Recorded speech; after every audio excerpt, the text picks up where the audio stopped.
ایک ایسے دور میں جہاں انسانوں کا ذہن خراب ہو چکا، میں کبھی کبھی سوچتی ہوں کہ کل کا جو شرک تھا وہ تو بڑا سادہ سا تھا۔ لوگ بتوں کی پوجا کرتے تھے، لوگ اسی طرح سے مختلف جو مظاہر قدرت ہیں ان کے آگے سجدہ ریز ہو جاتے تھے، کوئی سورج کے آگے، کوئی چاند کے آگے، کوئی تاروں کے آگے۔ لیکن آج کا شرک کتنا عجیب ہے، اس کا تذکرہ قرآن مجید میں ملتا ہے۔ جیسے قرآن حکیم میں آتا ہے افرائیت من اتخذ الہہ ہواہ، کیا آپ نے ایسے شخص کو دیکھا ہے جس نے اپنی خواہشات کو اپنا معبود بنا لیا؟ دیکھیے اتنی سادہ سی بات ہے، اگر ایک انسان اپنی ذات پر اپنے رب کا حق تسلیم نہیں کرتا تو جانتے ہیں چینج کیا آتی ہے؟ انسان اپنے آپ کو اپنی زندگی کا مالک، اپنے جسم کا مالک اور اپنے فیصلوں کا مالک سمجھتا ہے۔ یہ میری زندگی ہے، اپنی زندگی کے بارے میں میں فیصلہ کروں گی۔ آپ نے یہ فکرے اچھلتے ہوئے سنے ہوں گے، اور وہ جو پاپولر فکرہ ہے آپ کیا سمجھتے ہیں؟ یہ توحید ہے؟ اس کا کسی دین سے تعلق ہے؟ میرا جسم میری مرضی۔ جو کہتا ہے نا میری مرضی، وہ اپنے آپ کو خدا بناتا ہے، اللہ تعالیٰ کے مقابلے میں اپنے آپ کو سب کچھ سمجھتا ہے۔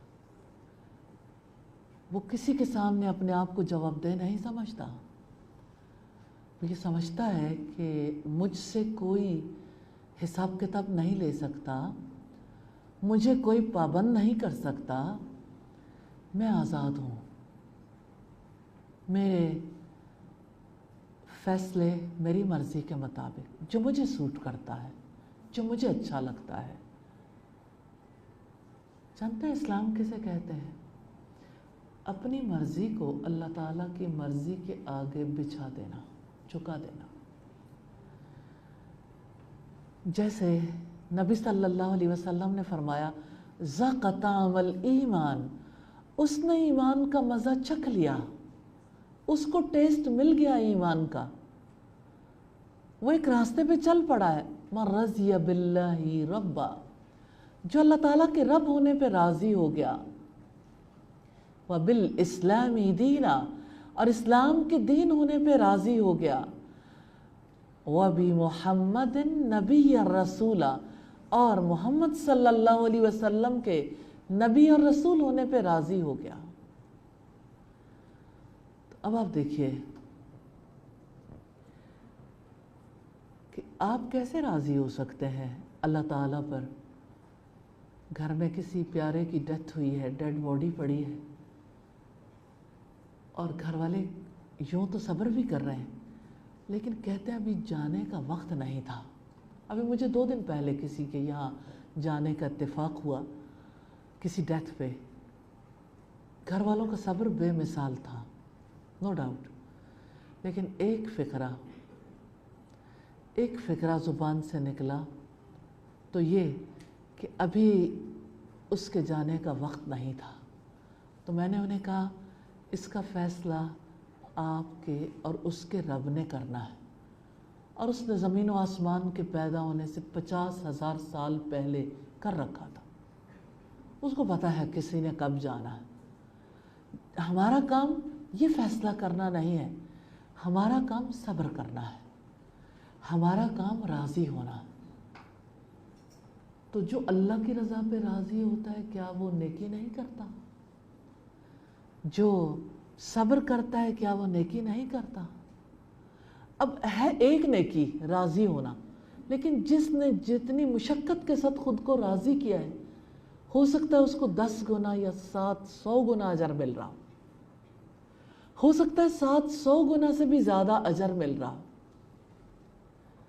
اسی طرح سے گناہ کا تصور، ارادہ اور گناہ کر لینا ایک گناہ کے برابر ہوتا ہے، لیکن کبھی ایسا بھی ہوتا ہے ایک گناہ جہنم میں لے جانے کے قابل بنا دیتا ہے انسان.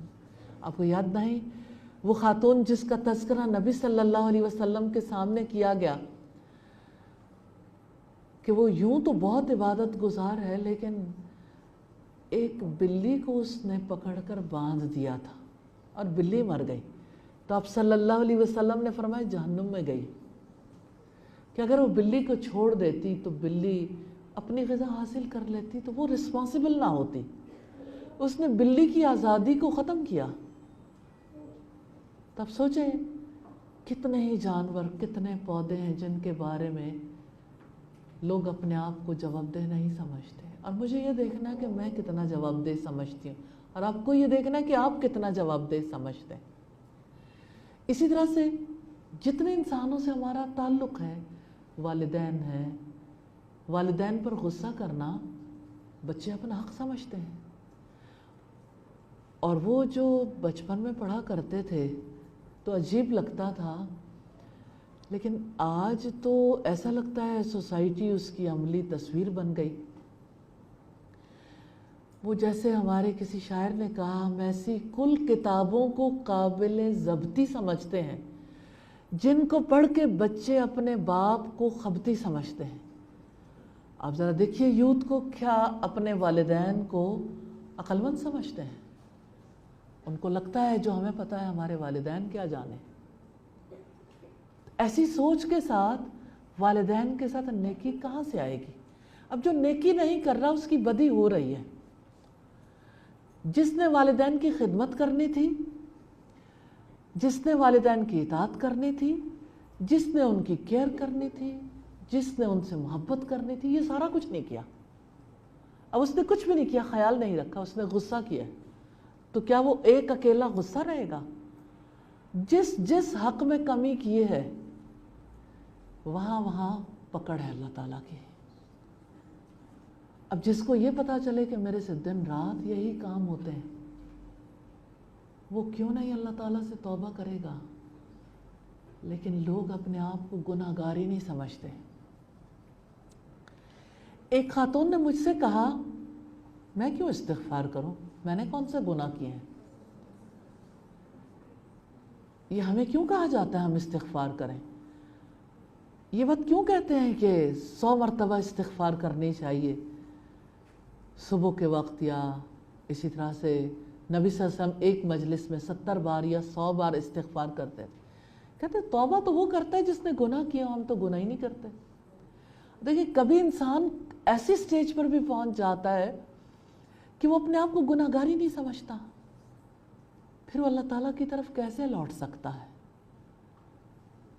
پھر وہ اپنے رب کے آگے فریاد کیسے کرے گا؟ آپ کیا سمجھتے ہیں کہ ایسا شخص دعا کرے گا؟ اسے دعا کی ضرورت ہی نہیں.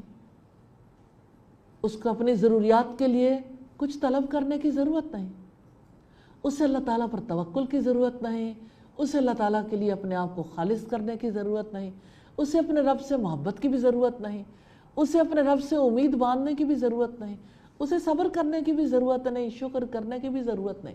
اسے حلال و حرام کا خیال رکھنے کی بھی ضرورت نہیں، کیونکہ وہ اپنے آپ کو گناہ گار نہیں سمجھتا. وہ سمجھتا ہے کہ جو مجھے اچھا لگتا ہے بس وہی حق ہے.